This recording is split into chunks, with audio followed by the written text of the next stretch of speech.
इदम श्री सद्गुरुवे नमः। सभी को प्रणाम। हमारी वसीयत और विरासत का नया अध्याय, प्रवास का दूसरा चरण एवं कार्य क्षेत्र का निर्धारण का स्वाध्याय प्रारंभ करते हैं। प्रथम परीक्षा देने के लिए हिमालय बुलाए जाने के आमंत्रण को प्रायः 10 वर्ष बीत गए। फिर बुलाए जाने की आवश्यकता नहीं समझी गई।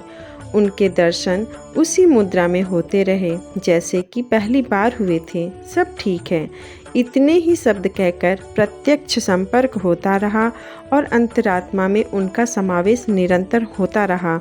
कभी ऐसा अनुभव नहीं हुआ कि हम अकेले हैं। सदा ही साथ रहने जैसी अनुभूति होती रही। इस प्रकार 10 वर्ष बीत गए। स्वतंत्रता संग्राम चल ही रहा था। इसी बीच ऋतु अनुकूल पाकर पुनः आदेश आया हिमालय पहुंचने का। दूसरे ही दिन चलने की तैयारी कर दी। आदेश की उपेक्षा करना, विलंब लगाना हमारे लिए संभव न था। जाने की जानकारी घर के सदस्यों को देकर प्रातःकाल ब्रह्म मुहूर्त में चल पड़ने की तैयारी कर दी। सड़क तब भी उत्तरकाशी तक ही बनी थी। आगे के लिए निर्माण कार्य आरंभ हो रहा था। रास्ता अपना देखा हुआ था। ऋतु अपनी ठंड नहीं थी जितनी कि पिछली बार थी। रास्ते पर आने जाने वाले मिलते रहे। चट्टियाँ, ठहरने की छोटी धर्मशालाएं भी सर्वथा खाली नहीं थीं। इस बार कोई कठिनाई नहीं हुई। सामान भी अपेक्षाकृत साथ में ज़्यादा नहीं था। घर जैसी सुविधा तो कहीं, किंतु जिन परिस्थितियों में यात्रा करनी पड़ी वह असह्य नहीं, अनभ्यस्त भर थी। क्रम यथावत चलता रहा। पिछली बार जो 3 परीक्षाएं ली थीं, इस बार उनमें से एक से भी पाला नहीं पड़ा। जो परीक्षा ली जा चुकी हैं उसी को बार बार लेने की आवश्यकता भी नहीं समझी गई। गंगोत्री तक का रास्ता ऐसा था जिसके लिए किसी से पूछताछ नहीं करनी थी। गंगोत्री से गोमुख के 14 मील ही ऐसे हैं जिनका रास्ता बर्फ़ पिघलने के बाद हर साल बदल जाता है। चट्टानें टूट जाती हैं और इधर से उधर गिर पड़ती हैं। छोटे नाले भी चट्टानों से रुक जाने के कारण अपना रास्ता इधर से बदलते रहते हैं। नए वर्ष का रास्ता यूँ तो उस क्षेत्र से परिचित किसी जानकार को लेकर पूरा करना पड़ता था। फिर अपनी विशेष बुद्धि का सहारा लेकर अनुमान के आधार पर बढ़ते और रुकावट आ जाने पर लौटकर दूसरा रास्ता खोजने का क्रम चलता रहा। इस प्रकार गोमुख जा पहुँचे। आगे के लिए गुरुदेव का संदेश वाहक साथ जाना था। वह भी सूक्ष्म शरीरधारी था।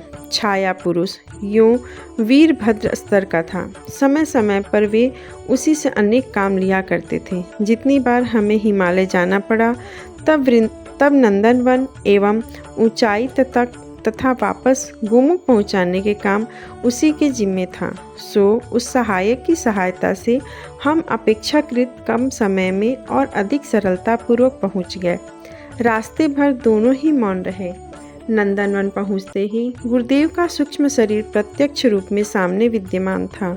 उनके प्रकट होते ही हमारी भावनाएं उमड़ पड़ीं।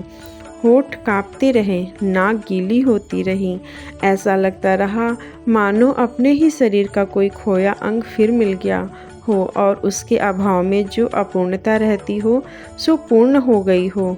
उनका सिर पर हाथ रख देना हमारे प्रति अगाध प्रेम के प्रकटीकरण का प्रतीक था। अभिवादन, आशीर्वाद का शिष्टाचार इतने से ही पूर्ण हो गया। गुरुदेव ने हमें संकेत किया ऋषि सत्ता से पुनः मार्गदर्शन लिए जाने के विषय में। हृदय में रोमांच हो उठा।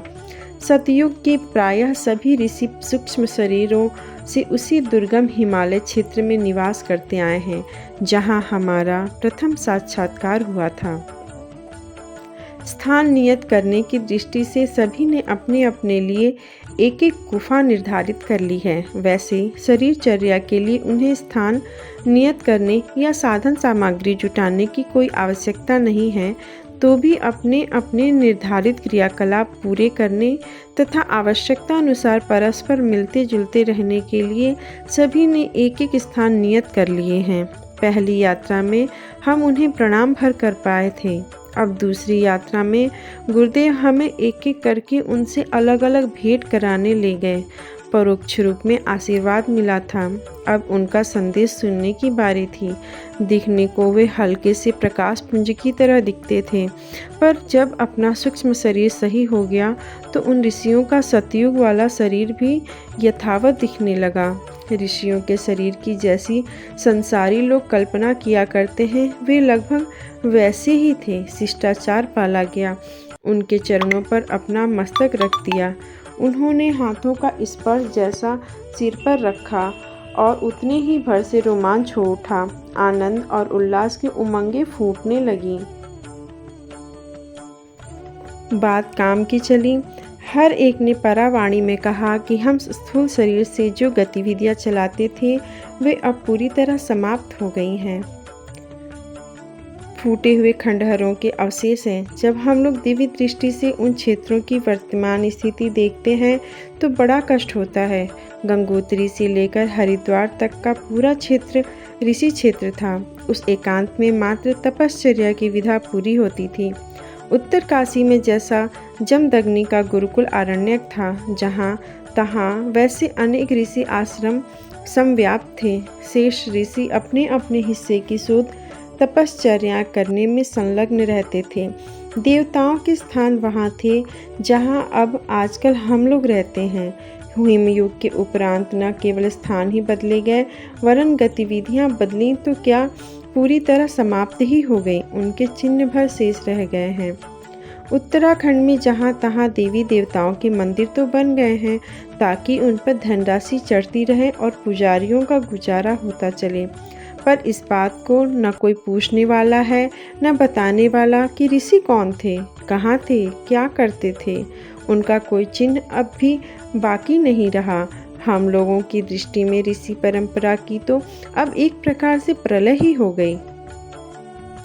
लगभग यही बात उन 20 ऋषियों की ओर से कही गई जिनसे हमारी भेंट कराई गई। विदाई देते समय सभी की आंखें डबडबाई सी दिखीं।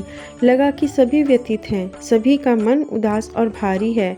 पर हम क्या कहते, इतने ऋषि मिलकर जितना भार उठाते थे उसे उठाने की अपनी सामर्थ्य भी तो नहीं है। उन सब का मन भारी देखकर अपना चित्त भी द्रवित हो गया। सोचते रहे, भगवान ने किसी लायक हमें बनाया होता तो इन देव पुरुषों को इतना व्यथित देखते हुए चुप्पी साध कर ऐसे ही वापस न लौट जाते।